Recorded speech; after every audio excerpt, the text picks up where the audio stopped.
Live from our studios right here in Burbank, California, this is the Hearthstone Legendary Series Finals, Day 2.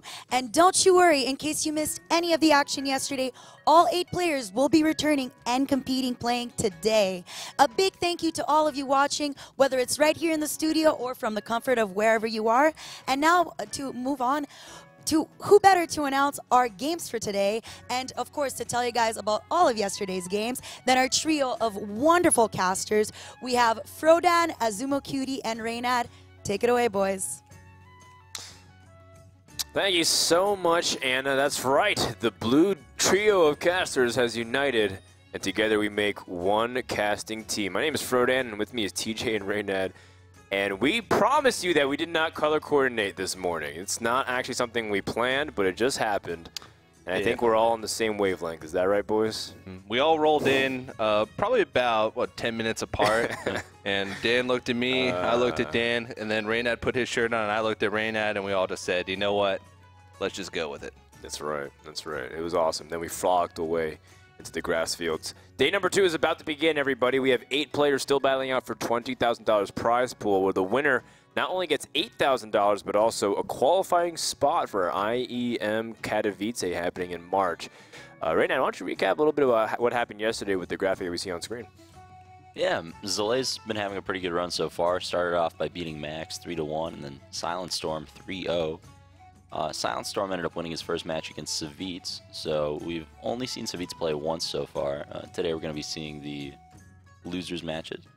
And then, yeah, in Group B, it looks like Ping Ping Ho ended up beating his Taiwanese team. Well, I'm not sure if they're teammates, but I think they prepared together. They have identical decks.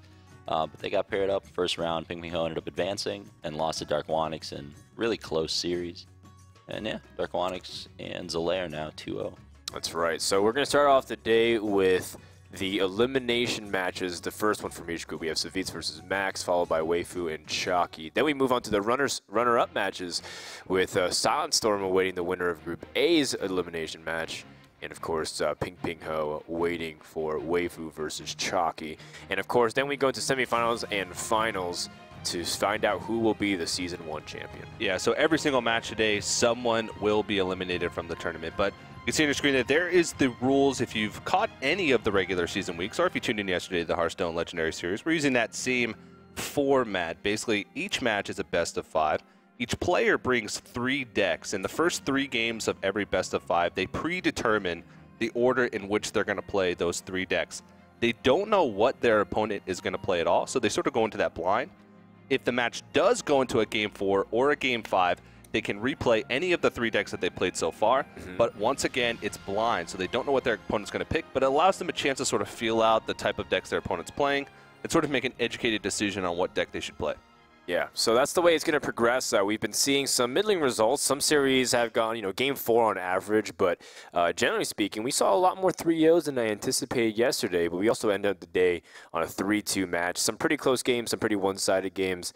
What do you feel about today, like based off the field of decks that we've seen? Almost every class other than Paladin represented, which was not too surprising for some, but a little disappointing for others because they want to see their favorite Uther come out here. But, how are we feeling overall with the deck choices here about the players? I mean, overall, pretty expected decks, but, we're starting to see things like Warrior come back into prominence. Darkwonix ended up advancing 2-0 yesterday with Priest, which was really surprising. And we've seen a bit of Mech Shaman, too, from the Taiwanese players. So, yeah, it should be a pretty well-balanced mix of classes. Yeah, I'm looking forward to seeing the games. Today, I think if anyone did bring bad decks, they'll probably get eliminated early, so then as we get later into the tournament, we'll start seeing closer sets.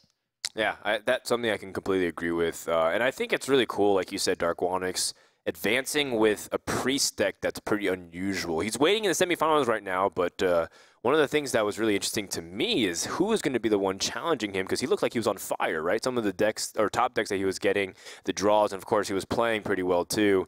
That's just an unbeatable combination, and we'll find out who is going to get one step closer, because the winner of this series moves on to play Silent Storm, and of course whoever advances from Group B or Group A in second place goes on to play Darkwonix in the semifinals. Our first match will be Savjz, or featuring Savjz rather, from Finland, who yesterday he got swept by Silent Storm and unceremoniously stormed off the stage. This was something that he apologized for moments after on Twitter, but still, there was a lot of emotion running through his veins as soon as he got completely destroyed in that series.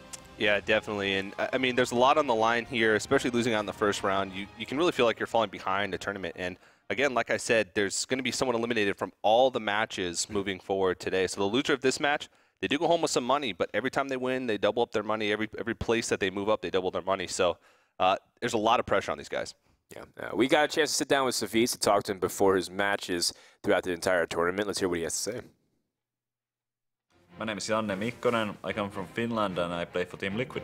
Yeah, I've been playing Hearthstone since the beta, and I think I'm one of the few who have said that I've been competing from the very beginning of competitive Hearthstone, and I'm still really enjoying the game after tens of thousands of games. I don't know how many I've played, but in the end, like, I'm still really enjoying the game. I think the game is so good, so that's a big thing for me, and I don't know how well could I force myself into practicing hard for tournaments if I didn't like it at all.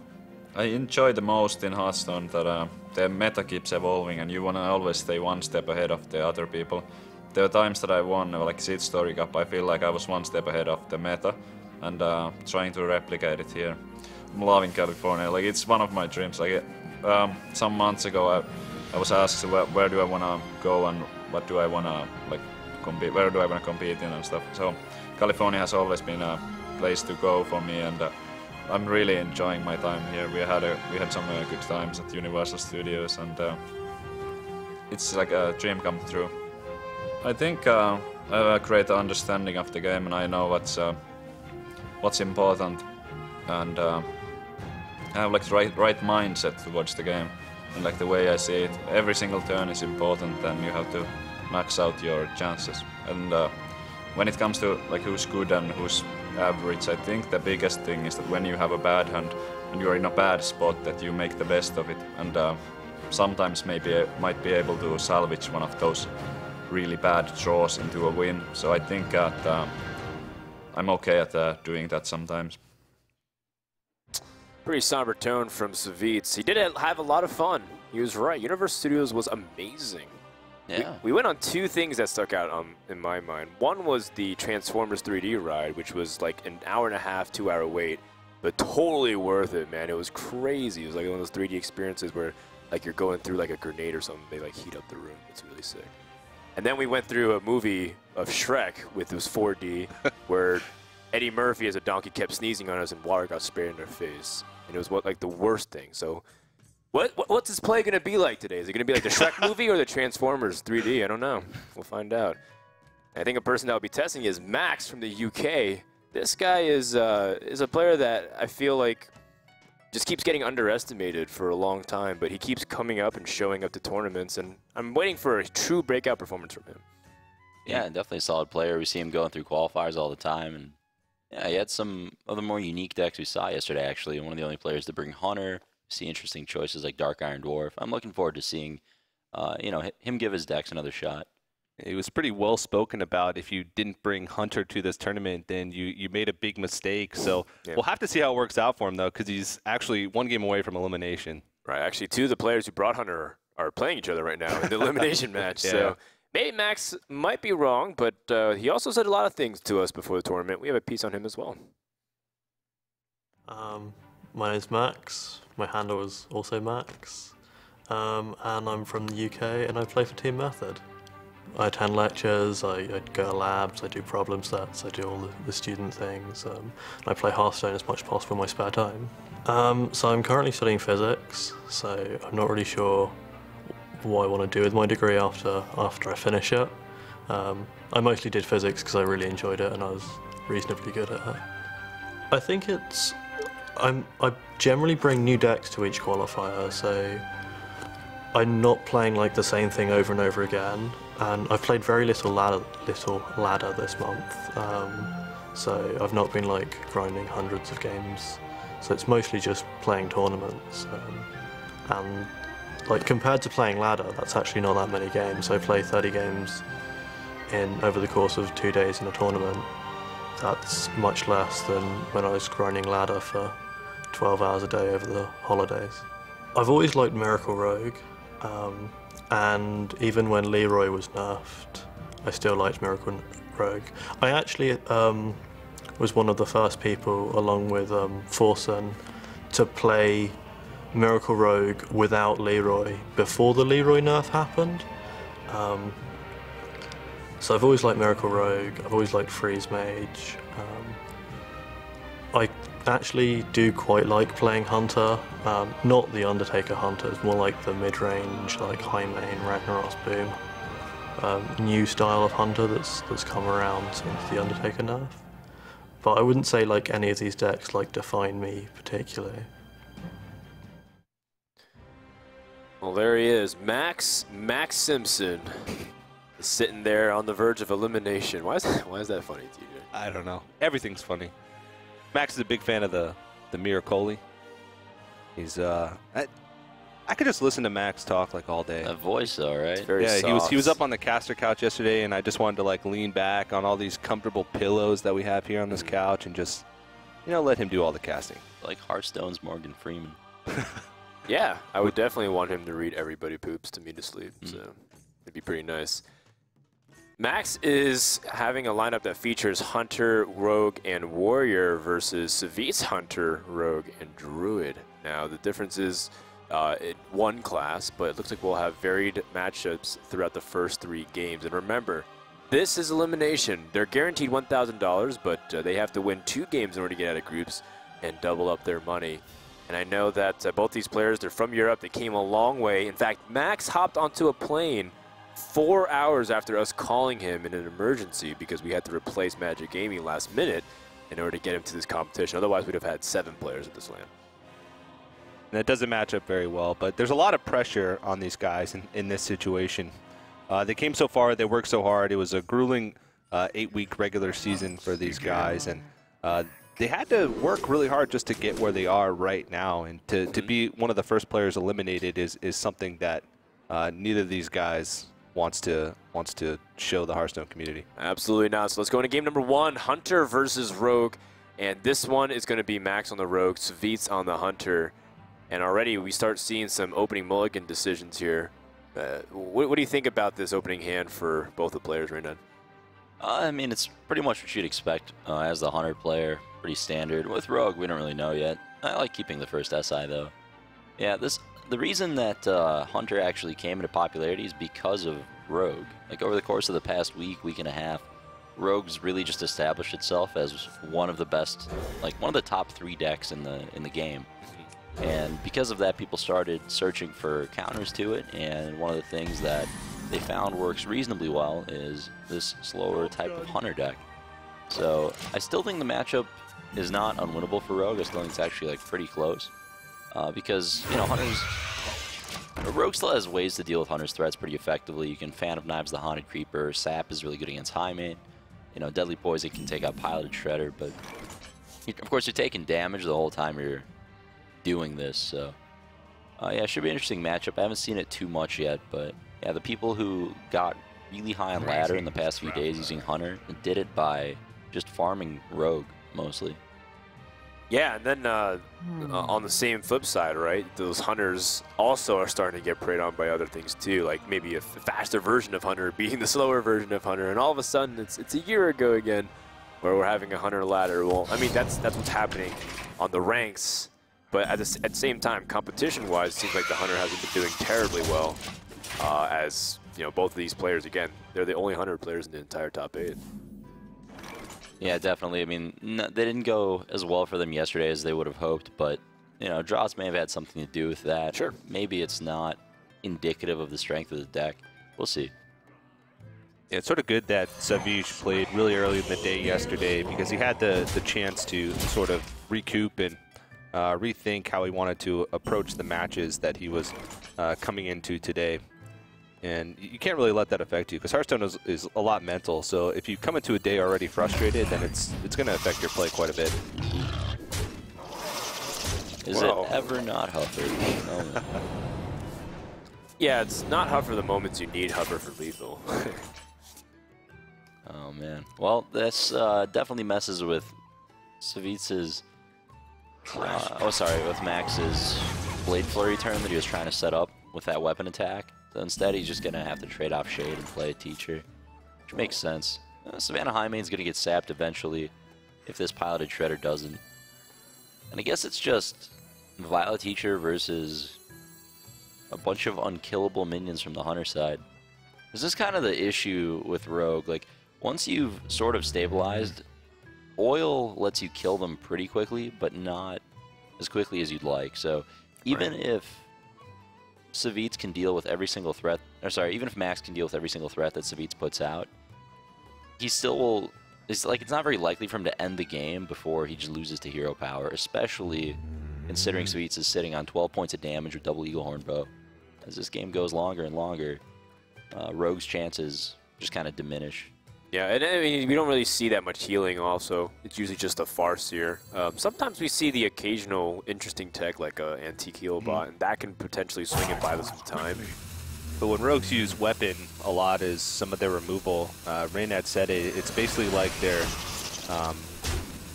sort of hindering themselves in the race because they're using the Weapon as removal while they're taking damage every turn from Hunter's inevitable hero power or damage. So it just sort of doubles up on them, sort of like the old Handlock who damages himself with the hero power as well. So this is cool. This is very cute to play around the Phantom Knives. Well, I mean, you're not necessarily playing around it, but making sure the Violet Teacher doesn't give extra tokens if you want to trade for it, and making it more painful exchange so you don't get the 1-1s as much as you like. It's a pretty nice play, middle of the road here for Savjz, while still being able to put on a little bit of damage in the Pilot Shredder. Instruction begins. Looks like we are going to see a Blade Flurry, but no poison beforehand. I'm ready to SI7 to clean up the Pilot Shredder. And I mean, he is going to seize the board. Depends if this comes out weak or strong. That's not bad. Seeing another card's always nice. Oh, wow. Lotheb's fantastic against Rogue. Yeah, it's so good because it shuts down almost all of its... I mean, without spells, Rogue is a very mediocre deck. Just because its hero power doesn't really scale that well into the late stages of the game. And if you can't utilize cheap spells, then what's the point? I think we're most likely going to see him trade off Blood Mage first here. Just look at his options first. And most likely Eagle Horn Bow. I mean, Lotheb on this board is fine, but Bow is just pretty clean. You don't want to let Rogue develop too many minions or else Oil's just going to kill you very quickly.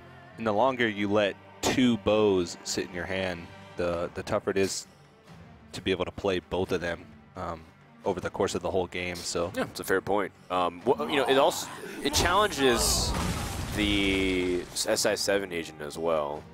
Now the Lotheb does that at the same time too. And the second Highmane being drawn, I mean that's a lot of firepower in the mid game. But that's where Rogue's definitely going to be looking to use cards like Sap in order to gain a board advantage, and then maybe the Oil and Deadly Poison combination for massive damage.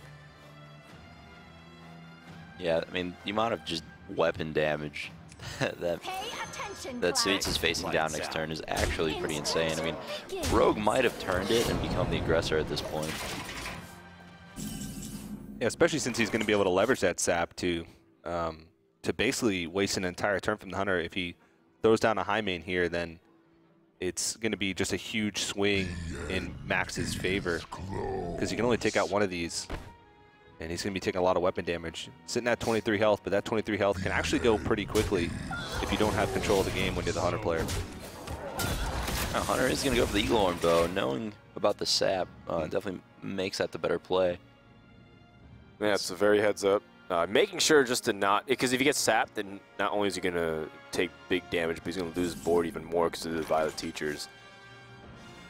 Still so much damage, though. Hold on. You just do it, right? It's, yeah, 3, 5, 11, 10 plus 14, 4, 18 damage. Yeah. Am I counting that right? Yeah. Oh, I don't know if he has enough mana to do everything. You have to also think, though, if you doesn't- ignore everything, go face, how much damage could the Hunter possibly do next turn? He's already got a beast on the board, and he's staring at 11 points of damage with the hero power, so... Yeah, I mean, it looks like it would take 2 kill commands. Yeah, because he already has the Eagle Horn Bow equipped. I'd like to see the other Deadly Poison played here and just go face. I mean, that does line up lethal for next turn. You have the sap for a taunt. You have the eviscerate. Lothub's already been played. What could go wrong? Besides double kill command. Besides double kill command. What could go wrong? Famous last words from Reynad. The weapon rocking the face of Savjz. How is he going to respond? He had 1 kill command. It's not quite enough. 5, 6, 11, 16. Oh, man. Is there anything off a web spinner that could help him? Well, Silverback Patriarch gets sapped, so I can't think of anything. I don't know if there's a way out here for Savjz. I'm thinking about other beasts as well. Is there a beast that freezes? Yeah, it's Oh, not gonna well. work. Interestingly enough, I mean, he did get a taunt with the sap. Sap is too powerful. So Max will take game number 1 then, just because he has the perfect answers to what Savjz has. I think he's going to be pretty disappointed. I hope this doesn't put Savjz immediately on tilt, considering that he had a pretty good position for the majority of the mid game. This is starting to look a lot like the start of his series yesterday, so you're definitely right. And Oh, man. oh, Uh-oh. uh-oh. Max trying to get inside of Savjz's head a little bit already. Bold Psychological warfare right off the bat. Timid Max from the UK with his soft voice and his delicate pronunciation of the word frothing. Going with a little bit of BM there. You know, Savjz is not looking amused. he saw Savjz take the loss kind of hard yesterday. Maybe he just sees it as an opportunity to get an edge that way. I like it. And deep breath. I mean, yeah, I think so. I think that's the way you do it. Any little advantage you can get, try to leverage that as much as possible. We go into game number 2, where I mean, there's still that warrior and the rogue and the druid and hunter remaining for the out of the 4 classes here. But that's a pretty good start for Max. I think that was the matchup that he wanted, right, from the hunter and the rogue. Well, I think it's a matchup he actually. Like, honestly, I don't know who's favored there. It's probably very close. I thought Hunter was favored because Right. the Hunter players I've talked to, who have really played a lot of the deck in this past week, have said the rogue matchup's fine. They're boasting pretty high win percentages against it. So Sure. I mean, that was just a pile of damage off of oil and 2 deadly poisons and an eviscerate and a sap. That was just like a very. It doesn't happen every game, right? Yeah. Right. You usually don't have quite that much burst. Usually Hunter will have more time to develop. And Hunter, Savjz got stuck with double high main, double Eagerhorn bow in his hand, which he never even got to play the high main, which is, it hurts. I mean, a lot of times it's vulnerable to sap anyway, so it's hard to play it, but still it just never felt like he got going. And the other 2 matchups, I think, are actually in Max's favor. He's got warrior versus rogue, and then later on he's got the hunter versus the druid. That's going to be tough then. It's going to be very tough. It's an uphill battle now for Savjz. Well, he had an opportunity to strike first blood, but it seems like he's going to be down and relying on the rogue to beat warrior, a deck that's pretty hard for Valier to overcome. But yesterday it happened a couple times. The rogue was able to upset the warrior. And it felt like every single time we brought up the fact that warrior is good against rogue, rogue won. So Yeah. I'm just going to keep my mouth shut and cast the game. This matchup is definitely a 50-50. All right, let's see if we get Deathbite. It's the most important card for warrior here. Not yet. Okay, so that looks good for Savjz. Ooh, prep sprint in opening hand. And does it matter? I mean, does it? Oh, I forgot about the Kezan Mystic. Does it really matter if you don't have the Deathbite if they don't have Violet Teacher? Maybe not. I mean, it's still really strong against Azure Drake, and Okay. Yeah, that's true. they kind of need Teacher in order to do much of anything. So if they don't have it, you're pretty much feeling good anyways. Yeah, I think so. I think we are going to see a turn 4 prep sprint, though. Here we go. Not going to lie, after having not played with sprint in a long time and trying out the newer rogue decks, I may have tried to double preparation sprint before. The worst is when you like prep coin sprint or something like that, because Yeah. you're like, oh yeah, I got that, and you realize you could have done it right if you just coined first. It's right up there with the old coin mountain giant. Yeah. Well, I know how to play that card. I would hope so, considering how long you've been playing Handlock. Gets on Mystic to put on a little bit of pressure, but just like we said, there's really nothing else for Savjz to do this turn other than remove, so he can take an opportunity to fill his hand up to full. And having the second prep here to leverage some bigger turns, especially now that he's drawn into that Violet Teacher, could be a pretty big deal. He had both preps in his first 5 cards, which is something that rogues sort of need to get a big tempo advantage. And he's going to hope when he plays that Violet Teacher that there is no Deathbite on the other end, but as we see, Max draws into that now. I like what Reyna was saying yesterday too, just equipping the Deathbite in anticipation of what your opponent's going to do. It seems like he instead wants to get mileage out of the Fire War Axe. There are some targets with the SS7 agents and if there's any Farseers, but generally speaking, the Fire War Axe isn't the most useful card against Rogue compared to other classes. Yeah, most of the time in this matchup, you're just going to be going to the face for 6 with it. Right. And in this case, I like that play over Deathbite because he has a Shield Slam in hand. So, you know, he still has a way to deal with whatever threat is played by Warrior here. Or, it's played by Rogue, sorry. Yeah, so, the awkward thing here, though, he has to armor in order to Shield Slam. Well... And how much mana does he have remaining? He would have 2 mana left after that? Yeah, not much to do anything. So maybe playing the Deathbite the previous turn might have been the better choice. Well, he would have to also attack with it to the face. Yeah, but if you're... And it was coming up on turn 5 where an Azure Drake would come. That's true. So it's just one of those things where, you know, you don't have enough guarantee. This is an interesting play. Huh. To the face, huh? Well, as we both know, I play a lot of Control Warrior, and there's sometimes when you're playing against Rogue where you just play the part of the aggressor, especially if you get caught with a lot of weapons in your hand. Sometimes if you're trying to play catch-up the entire game, the Rogue's just going to beat you anyway. And you get into some situations where you can just go face and still be able to win, especially if the Rogue has a bit of a slow start. Well, now he's got to make the decision. Do I kill this Violet Teacher off? Do I go face? Yeah, I think the Violet Teacher represents too much of a threat. For sure. Yeah. I mean, I like going face last turn, but I would have, like, attacked face with the War Axe, not the Deathbite, you know? Yeah. And then just... The Antique Heal bot does change things as well, so it's not like you can just burn him down with really powerful cards and weapons. It's pretty crazy to think that the Rogue was already at 13 health. Uses weapon loss removal. Yeah, you always use a lot of your own health as a resource when you're trading down anyways. He's going to build a pretty reasonable Van Cleef outside of big game hunter range. Just needs to be 6/6, doesn't have to be game ending. Yep, definitely a strong play here to just deliberately not make it as large as you can. 6/6 is the perfect size for Van Cleef. Pretty much every situation. It is really tempting though, because he could have squeezed it out to be a 10-10, and that sets up like, you know, 2-turn lethal. Yeah, there's a time and a place for a 12-12, 14-14, 16-16 Van Cleef, but I think the time is not now. I think I want to play Bluegill Charger. Just get him. Oh, the South Sea Deckhand. I was like, what? I didn't even know what you were talking about. Yeah. The South Sea Deckhand, any point of damage. He just used a Whirlwind effect off the Deathbite too. What's that Murloc actually called? I don't even remember. Bluegill Warrior. Bluegill Warrior. Yeah.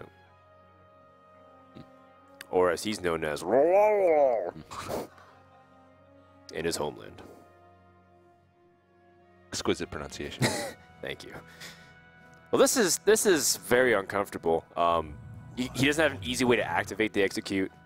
Van Cleef is outside of big game hunter range. It's just so uncomfortable for the warrior player. Max, no matter how he goes about this turn, it's definitely not ideal. The best way to remove is to spend some mana, but even then he can't fully remove everything because it costs 8 mana, right? To armor up, shield slam, execute, and then use the Deathbite. I think this might just be time to play Jungle Panther. Execute BGA. Well, maybe go face with Deathbite. I guess that gives you the opportunity to draw Gromosh. Yeah, or Ragnaros. So you have a possibility of winning. Or Cruel Taskmaster, because you still have big game hunter in hand. Well, it's assuming BGH can survive. Well, I mean, if you play the Despite and you save the BGH, you can draw Taskmaster to kill the Edwin. Right. Buff the Edwin. So this is... Oh, he throws out the well played. Maybe a little bit of mind games. Who knows? Could be. I mean, be one of those things where he might feel like he might be baiting Savjz to play this antique heal buy as opposed to a more powerful play to set up for a win next turn. Or he might just think that it's possible Savjz might have the winning damage here. So many. Be a lot, but the oil and poison it could be. Well, if he does go for the antique heal bot, he might draw first off the Phantom Knife since it's sitting with 3 mana. And instead, he would probably want to save the Savjz deckhand for if he picks up the Tinker's Sharpsword Oil, so that we can go for the combination damage.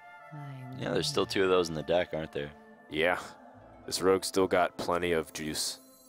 And I wouldn't blame him. I mean, it's one of those things where, is it worth risking like everything you've set up for this game and just dying to a Grommash if you're not careful? He's still in a pretty good position regardless. He's still maintained card advantage with the prep sprint early on in the game, so. Oh, and not to mention that Violet Teacher would just get crushed anyways by the Deathbite number 2, Yeah. so. Good point. Yeah. Acolyte's not a bad draw here. I think we're going to see that come down. And anti-heal bot killed off. Really wants to see another execute or a shield block or Taskmaster. Yeah, he would have just enough mana if he did that play to be able to use the Taskmaster plus the BGH.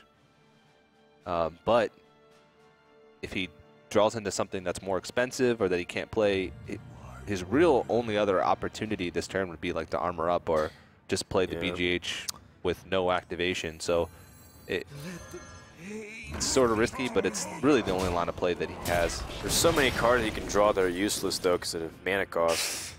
Oh. That's rough. Yeah. So is this... I don't think it's time to shield slam your own. Exactly. You're not that desperate. I don't know if I like this BGH play. How much damage is that? 610. Oh, that's lethal. He has it. Now, how does he choose to do it? Because last game, Max took his sweet time and eviscerated his own face. Maybe Savjz is not about that life, though. No? I wish you could sap your own minions, if only for the sake of BM. Well, Savjz answers BM with GM. Oh, giving a smile to the camera. He's on the board. That was Savjz's first win of the tournament. And he told me, you know what? I'm feeling good today because today could not possibly be worse than yesterday. That's very true. Yeah. Oh, it's progress. There you go. Yeah. Yeah, we've seen Rogue beat Warrior, I think, all 3 times the matchups come up. It's quite Right, surprising. isn't that? It's just weird. I think the Warrior players kind of were a little greedy with their lists. For example, you don't always see Big Game Hunter, you know, in Warrior. But I feel like the decks are, like, they see that matchup as a good one, so they're starting to maybe cut cards like Lotheb, or just choose not to include them all together. Maybe these Warrior decks are just kind of greedier, so Rogue can capitalize on that. Maybe, but then we see like Frothing Berserker in like Zalae's Warrior deck, and that's like, well, you know, that's more mid-range approach. Yeah. So it's interesting to see how it ends up panning out, despite the fact that we still believe Warrior's good against Rogue. Anybody watching this tournament might think otherwise, but I think that if you're Raynad's on ladder, right. go ahead, go for it. Because now Mystic was also put in his deck, and that was a really underwhelming card in that game specifically as True, well. So they're getting complacent, I think. They're starting to maybe overestimate their advantages against Rogue. And I think it was a call against Hunter. You know, the one thing, it's like, if There's only Hunter 2. does come into this tournament and I have a Warrior and he's playing high mains, the one thing I can get an advantage back is to have a Kazan Mystic, and it didn't line up perfectly. But it means we're going to go to the blind pick stage no matter what. But before we do that, game number 3 is about to begin. Druid versus Hunter. Both matchups previously, I guess we've fully agreed that the underdog has won. Will it happen one more time? Yeah, Going into game number 3. Last time we saw this matchup, I think Druid actually ended up winning, even though it's a matchup that seems like it would be really good for Hunter. He's got the Ragnaros in his deck. He even alluded to that in his interview, saying he likes playing that form of Hunter way more than Undertakers and Abusive Sergeants and Wolf Riders. No wild growth for Savjz here. Oh, there we go. Zombie Chow's great, though. He's actually got something better than turn 1 than coin wild growth. Yeah. Savjz loves playing Zombie Chow in his Druid decks. He always has at least one Chow in there. And, you know, when you draw it at the right time, like here, it's very strong. It feels just so good, especially against faster decks, to play Zombie Chow turn 1. Because it's just, it stops the momentum so much of the aggro player.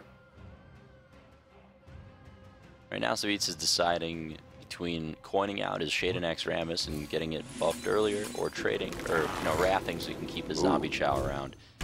I like wrathing more. That lets him save his coin, too. His hand's kind of clunky. He wants to use that coin to get out a relevant play a turn sooner, like Sylvanas. Right, and that forces Max to play this Mad Scientist, which Zombie Chow could pop, or pop the secret, and if it ends up being the freezing trap, this Zombie Chow has done massive, massive damage against the Hunter already. Absolutely. If that can kill off a Scientist and then actually proc the trap. Is it a freezing trap? It is! Oh, that is really bad news for Max. Wow. And the Hunter just has a really slow starting hand. Loatheb, Savannah Highmane, and Dr. Boom. Probably the 3 heaviest hitter cards in a Hunter deck. All within the first 5 cards. Does it matter what he's attacking? Because I feel like I haven't seen Snake Trap in a while. Yeah, I would attack face because there's no reason to give him a Snake Trap if it is one. Right. If it's explosive, you're fine with that anyway. It's not going to affect your Shade much. You're still losing your Chow. Alright, well, I won't get punished for it. It's not a big deal.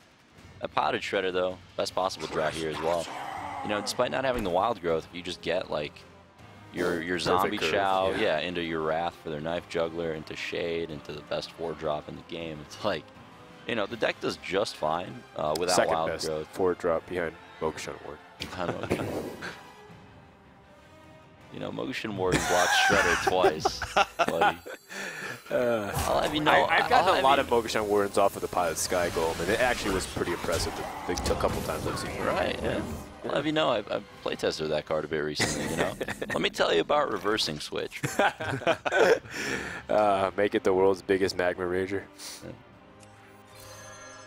Well, now Hunter has to fight for board and try to use a second freezing trap in order to do it.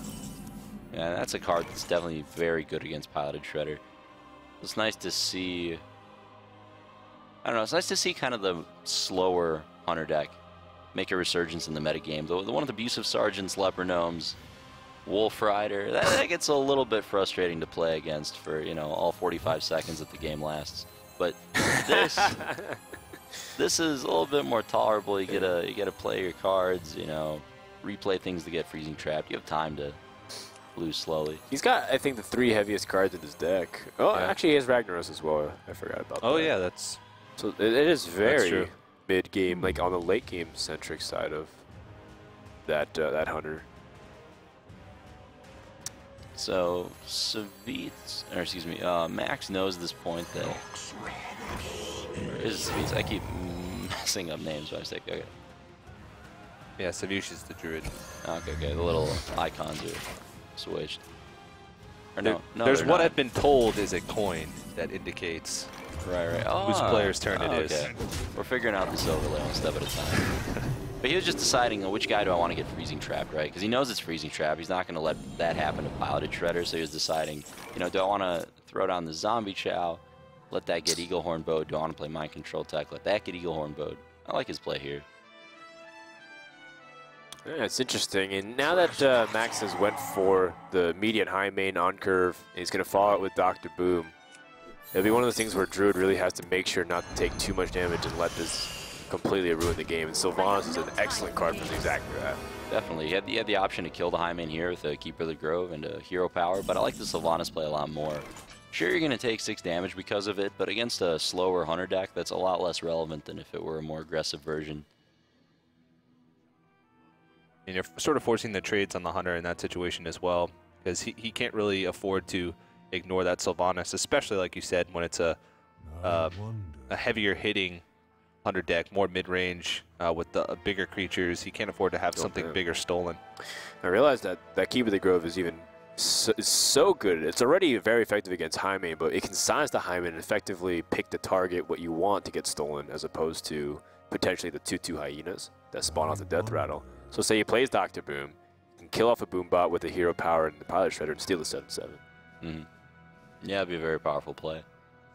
Savjz is just so frustrating to play against when you don't have the answer and you have a minion like Savannah Hyman in play. Oh man. So he got the damage in, but unless these boom bots do massive damage, he also has Big Game Hunter and Mind Control Tech. I forgot about that too. He's got multiple answers to be able to deal with this. Let's see what he gets first. This is all right, 1-1. Well, it's not what he wanted. It's okay though. It's fine. The play still happens. well, left boom bot is still, as Strife Crow put it, the third best GVG card. So Second best. oh, second best. The third sorry. best is right boom bot. Gotcha. And is it stage right or Camera left. camera left? It looks like he's going to go for that line of play. You can silence here and steal the Dr. Boom. It's pretty big board here for Savjz, and of course Unleash the Hounds could be something that ends up biting him, but I think this is his best bet. Steals a high main. Yeah, I like this play a lot more. You don't like the 7/7 as opposed to the high main? Just stickier? Yeah, I mean, would you play a 6-mana War Golem or a high main in your deck? I'd play high main. It does make it better against Unleash the Hounds and Hunter's Mark, that's for sure. Yeah, so that Unleash is drawn, but Savjz has a lot of life to play with at this point. It's not a huge deal. The Unleash isn't really going to deal with that board very well, and it's not going to deal too much damage to his face. I wonder. So it seems like Hunter just kind of lost control of the board, and I mean, this is a situation where Savage Row is almost always just lethal.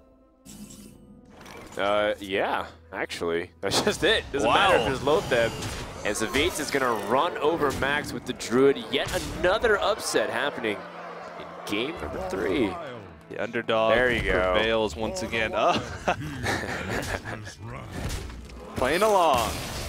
Well, Savjz, he took off his jacket because it's getting hot. It's warming up here in the kitchen, but Max, he still has his jacket on. I think it's time for him to get serious as well. Yeah, it was a great game. Man, those draws off the top just really filled out the Druid curve perfectly. Zombie Chow and a Piloted Shredder. Yeah, that was a really strong showing. And we're seeing these tech choices from Savjz, like Mind Control Tech, that you don't see very often in these lists, just really pay off right there. I mean, to be fair, the Mind Control Tech didn't have like the highest impact, but you know, even Sylvanas, not everyone plays that in Druid. Some people are opting to play Piloted Sky Golems and stuff, you know. Can you blame them? It gives you Mogashin, but it's like the MC Tech. I like that. It's not a. It's an interesting choice. I'm glad we're seeing more of it. It kind of fell out of favor the past week. My deck even has Harrison, Lotheb. It's just like a very big game hunter. A lot of situational cards. So he wants to kill hunters and warriors again. Or not even warriors, but just like the Harrison. It's like a really interesting call because you can destroy the rogues as well with all their weapons. You can shut down if they have like a second charge of deadly poison. Yeah, I mean, when those cards hit, it's such a big payoff.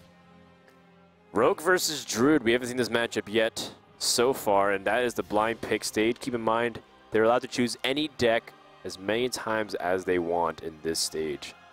And Savjz is one game away from staying alive and advancing to play Silent Storm for a rematch. And Max will have to win 2 in a row, but I think he can do it. I think he can do it. And Rogue is an excellent deck to do it with. And if Max ends up losing this next game, he will be eliminated from the tournament. So he's going with Rogue. And the blind pick phase is a little bit interesting because you get a chance to feel out what your opponent's playing. You see all 3 of their decks, and you have to make a choice just based off that information of what deck you think is going to be the best. Some players decide to just have the highest probability. They pick the deck that is strongest against the most decks of their opponent. And some players just decide to go for comfort. They go with the deck that they feel like they play the best. Oh, man. Whoa! The dream. Pretty sure that's a 2-pair. That's literally the best he could opening empty his hand hand you can have as He could Druid. empty his hand right now. Yeah, that's the best opening hand you can possibly have in Hearthstone, I think. Savjz is even surprised. You can see the look on his face. He says, what do I even do? So yeah, this matchup's actually like super close. It's one of Rogue's least good matchups. So, you know, Hype, for example, has played the new version of Rogue for several hundred games, and he showed me his stats from it. And Druid had the lowest.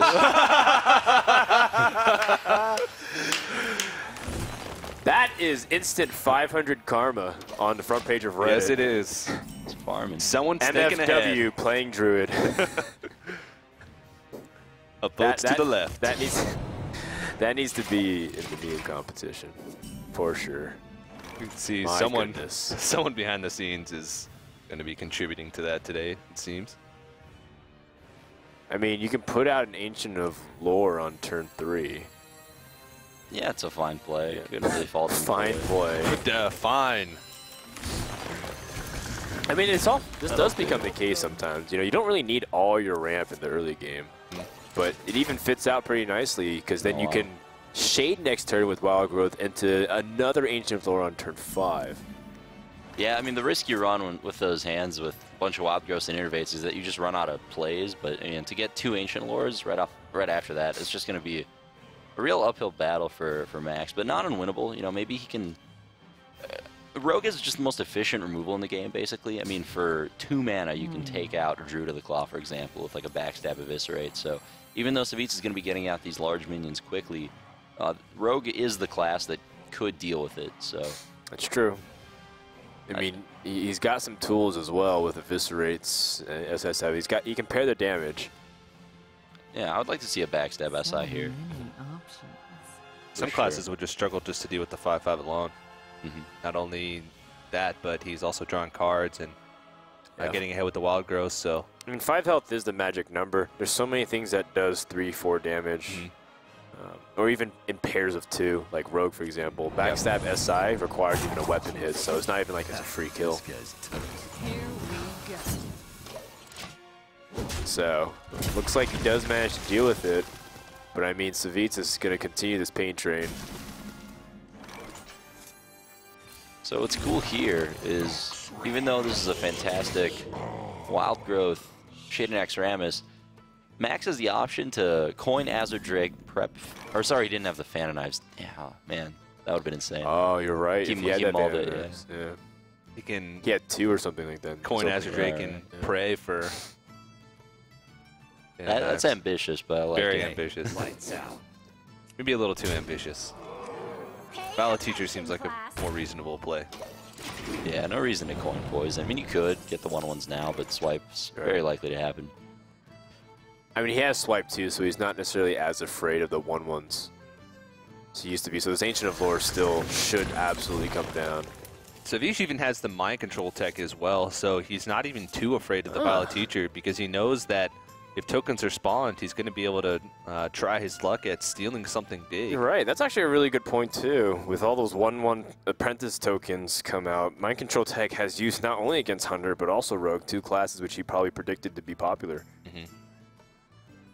Yeah, inclusion definitely makes a lot of sense. Stealing a 1/1 isn't the most high-impact thing, but, you know, if he does get Vile Teacher, that could easily be a free win. He's just deciding whether to trade off or not now. I think I like waiting a bit more, but wouldn't fault him for.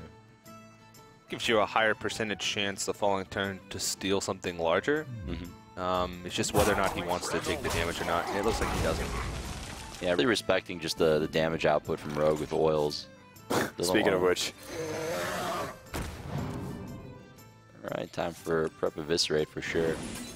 One of the most efficient ways to take out Ancient Lore, and even gets 2 Apprentices. Yeah, but 2 juicy targets, which Mind Control Tech. Yeah, it's a 50-50 whether or not he gets something really useful. Still can swipe after it as well. So if he takes the Violet Teacher and swipes. If he takes the Violet Teacher and swipes, it's a clear board. Oh my goodness. And 1 happy Finn.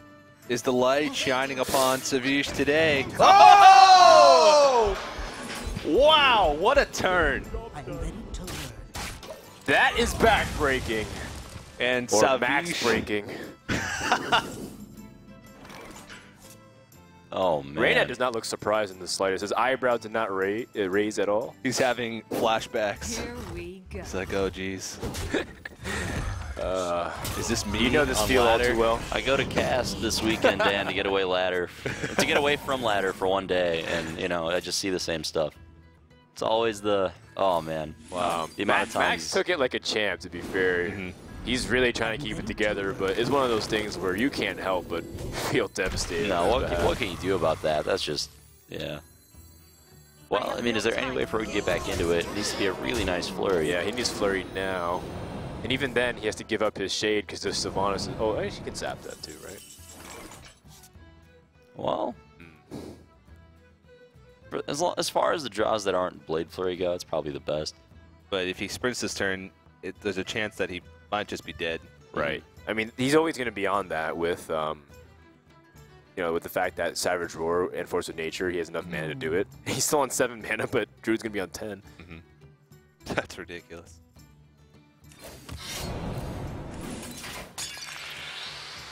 Oh, he's just going to try to push as much damage as he can.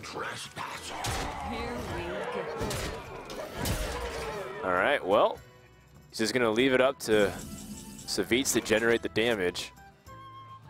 5, 8, 12, 18, 19 damage. He's 1 damage off lethal. Yeah, 1 off. Well, it's actually a little bit more than that. He's 3 off. Oh. Because the... Oh, right, the tokens. Yeah. That spawn. But I think we are just going to see him trade off here and develop a Dr. Boom and Hero Power. Using the Hero Power for Druid here slightly decreases the chances that he dies next turn, so he probably wants to do that instead of playing Shade. Sure. Maybe it'll stop him from dying to a Shiv or something. What if it's one of those things where you play Dr. Boom, you put him down to solo health, and he has to Blade Flurry to win, and then the Boom bots kill the Rogue? Is it a draw then? Is that a draw? I'm not sure. Or it might be the sequence where like Rogue technically does the damage first, so it gets the win.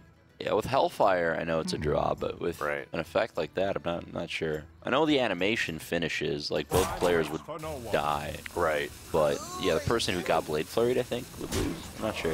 Yeah, I would have to assume that Max would win there. These cards are pretty popular, though. Blade Flurry and Dr. Boom, I'm sure it's come up somewhere before. Yeah. Either way, I mean, how does Max climb out of this one? I think he needs to... He's already played 2 preparations. Or no, he's only played 1 He's prep? played 1 prep. Okay, That's the Blade Flurry. But so he's missing damage to He needs end to the game. sprint into South Sea Preparation, Second Oil.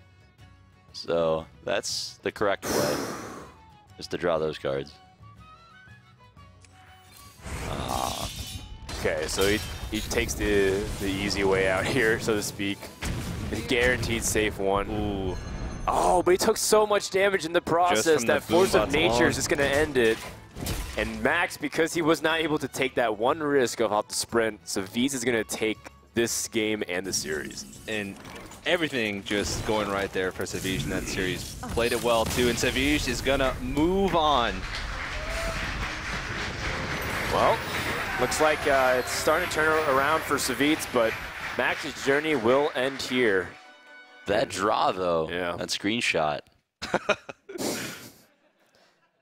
Yeah, we're gonna have to file, or we're gonna have to fish for that file and post it ASAP. Yeah. Otherwise, someone else is gonna get that karma instead of us.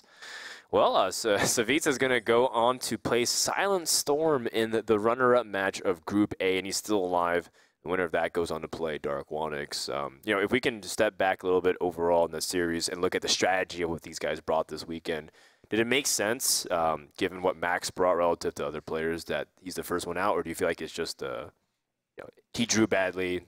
What can you do against that Druid draw, you know? I don't know. I feel like his decks were fine. The Hunter deck I probably would have built a little bit differently, but overall, it's tough to say. I didn't see too many mistakes from him, but yeah, maybe some safer choices as far as classes go could have gone better for him. Sure. Tough to say. What do you think, TJ? Yeah, I definitely agree. I thought Hunter was going to be a lot more represented in this tournament because so many players, especially tournament players, were saying how strong they believed Hunter would be. But and Max even said it. He said, if you're not bringing Hunter, then you're making a mistake. And he's the first one out. But, I mean, Savjz played really well. And he's going to go up against Silent Storm, who actually defeated him 3-0 yesterday. So that's going to be a tough match for him. Yeah, well, I mean, now he has some information under his belt, too, right? Silent Storm plays that weird demon deck, so he won't be caught off guard as much as before. Maybe he can come up with a better strategy in that regard. And maybe you guys can also give us some feedback too. Hashtag HLS on the social media and let us know what you guys think. Join in on the conversation. You can tweet at us at AzumoQT, at TempoRena, or at Frodan. And of course, we also, while we're here thinking and talking about the social media, we also want to thank Plantronics for their support for Season 1 here at the Hearthstone Legendary Series overall. They joined us midway, and they're also the people that makes the headset noise canceling headphones. Even though we are in studio and the players are right there, Plantronics makes sure that the players can focus in on their game and zero in, and basically shut out all the noises that we make. And that's going to do it. I'm done talking, rambling. I believe we have an interview ready with Anna, and it's Savjz from Team Liquid. Thank you so very much. I am sitting here with the winner of his first series today, Savjz. How are you feeling? I'm feeling awesome. Like I was a bit worried when the matchups were revealed. Like I felt like he had the upper hand in all 3 of the first games. But then I got some really fortunate draws, and I think I played it well too. Well, I think you played well as well too. So let's talk about your first game, where it was you lost to Rogue playing Hunter, and you actually were doing pretty well. You had some good draws. You seemed like you were doing very good, and then it all kind of came down in the last few turns. Can you talk to us a little bit about what was going on in your mind? Yeah, if I took a bit more aggressive route there, I might have been able to win it, but I didn't have the kill command in my hand, so I felt like I have to trade here, because I didn't have the reach to end the game, and it wouldn't, just with hero power and bow, it would have taken me too long. So I was considering going phase a bit more on that turn and just hope to top deck the kill command. And when I got it from the top, I was like really sad. But I still stand behind the line of play that I took, and yeah, it's a tricky matchup with a bit slower Hunter against Rogue. Well, speaking of slow, you also had both bows in your hand and both Savannah high mates, so you did get a little bit unlucky, and you still managed to keep your cool. And then talk to everybody a little bit about Game 3, where you had an incredible start. You had the Zombie Chow, you had the Shade, and then talk to us a little bit about the steals that happened that game. Yeah, well, with the draws that happened, I don't think Max really had any chance. Like it's a good matchup for him, but he got really unlucky there, drawing the trap to his hand with both scientists. One of them was kind of useless, and yeah, I play only one. Oh shit, that's information. Only one zombie chow. Well, okay. Nobody so, heard it. Don't worry. So getting it, like I was like okay, I don't have it, and then getting it from the top, I felt really lucky there. No inner weight wild growth that time, but I didn't need it. The hand was still so good. Exactly. You did not need it to win. Is there anything that you would like to say to your fans watching, either here in the studio or right here? Oh, thanks for cheering for me. Yesterday wasn't so good, but today is a new day, and hopefully I'll make it far. Today is a new day. You did all your preparations. You won your first series. Best of luck to you later on against Silent Storm. And now, don't go anywhere, because our next match is going to be Chucky versus Weifu. And if you want to get in on the fun, tweet to us at hashtag HLS your predictions. Who do you think is going to win the next games? Thank you for tuning in.